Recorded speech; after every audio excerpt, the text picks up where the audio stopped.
welcome, and I'm Warren Wills, and I'm on your host through this very turbulent roller coaster white knuckle ride that we're going to go on through the next few weeks, months, perhaps years, how to play the piano through improvisation and our own understanding and creativity with music, and not through sitting there doing what we're being told to do.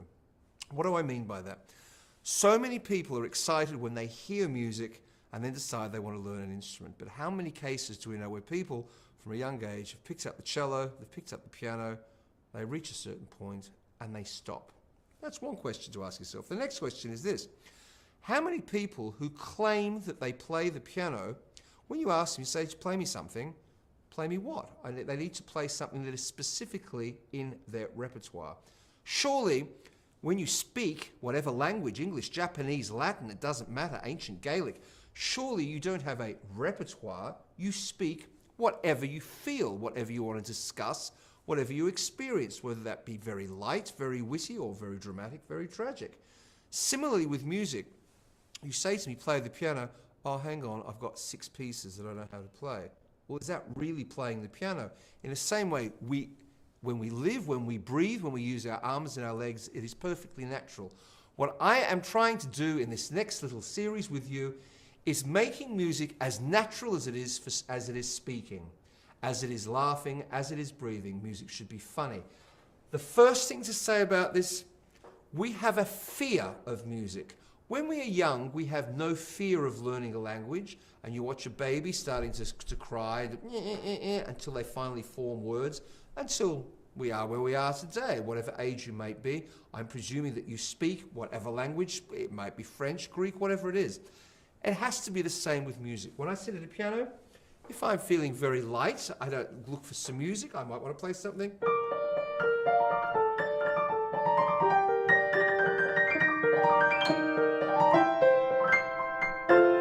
If I'm feeling very dark, maybe my exploration will take me to that end of the piano and it'll be slightly dissonant.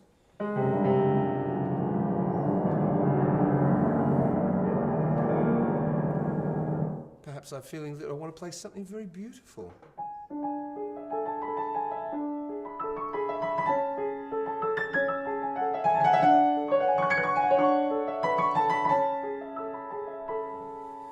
Maybe it's going to be something very simple and repetitive. Don't talk to me about minimalism just yet. We're coming on to it. Hang on.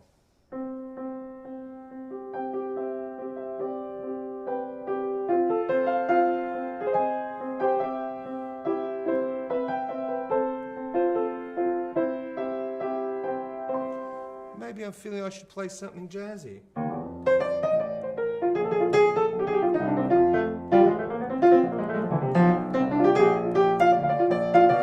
Something slightly more like Mozart, perhaps.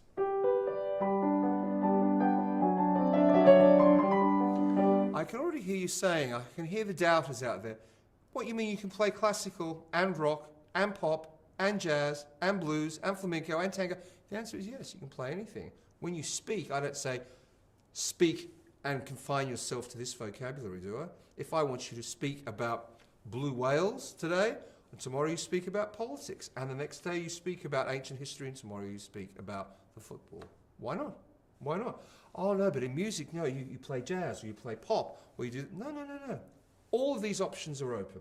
It's all part of our vocabulary. And what I'm trying to suggest to you, how do we find our vocabulary? And the first thing is about fear. We sit down at the piano, right? And the way it is normally taught to us, we can only play what is in front of us. Someone puts a piece of music in front of us, we read, we learn the treble clef, the bass clef, the lines and the spaces. Once we've done that, there's a series of notes. These notes are an instruction. In the same way someone instructs you to use a gearbox, remember gearboxes? I bet you all drive automatics now. But the point being, when you are taught how to drive a car, you're not taught to understand the basic mechanics of the car, what a radiator does, what an engine does. I have no idea. I simply know how to drive a car. Does that mean I understand cars? I experience cars? I'm at one with cars? No, I'm simply there. The car simply takes me and I blindly go because I understand what I was taught. I really know nothing about cars. It is very similar with music. The notes dictate to us whatever is on them, and we play accordingly. We see it says... But if I stopped you and said, what exactly are you playing? Would you know? Would you be able to play it in another key? Would you be able to play it in another style? Would you be able to play it as a waltz? No, you wouldn't, because you're only being governed by what is in front of you. If you understood what you were playing, how the music works, the melody, the relationships of the notes, the intervals, the chords, then clearly we would understand. One of my big excitements as a kid, when I was 4 years old, I started playing the piano. I couldn't read Chopin and Beethoven and Tchaikovsky, but I loved it, and therefore I wanted to play it. So I had to use my ear to work out. I remember they talk about the revolutionary etude.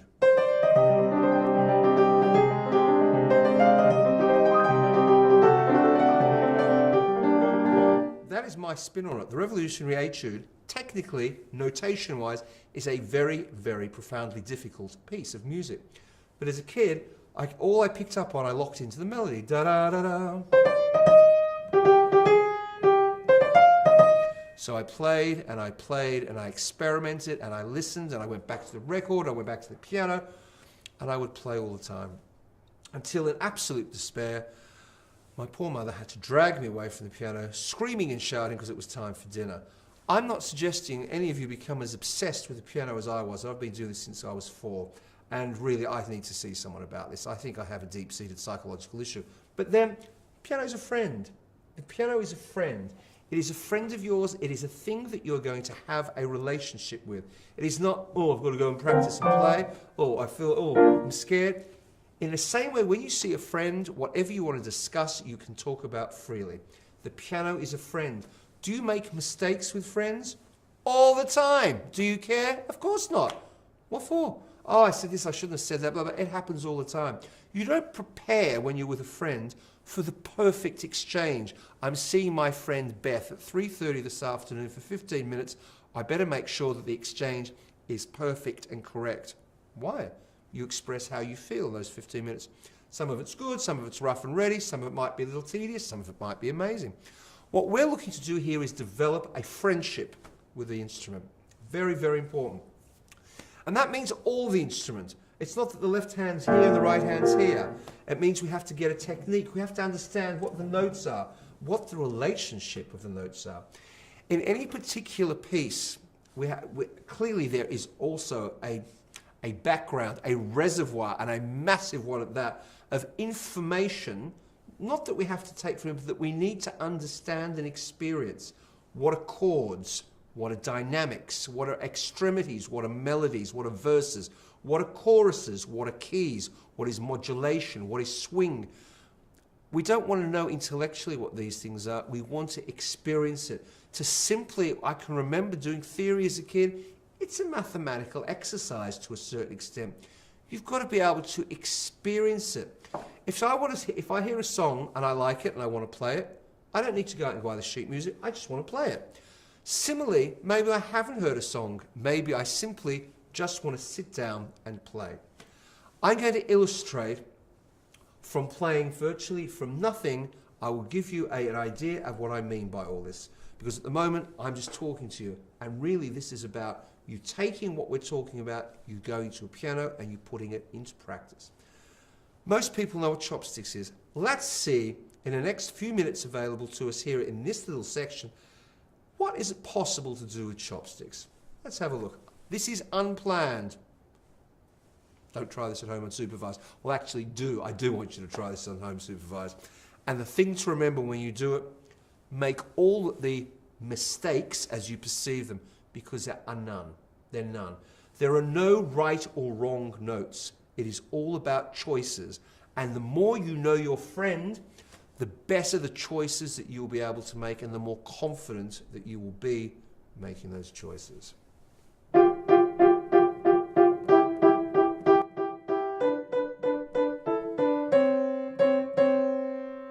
Maybe? Is that what I mean?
point being, stylistically, we can go anywhere.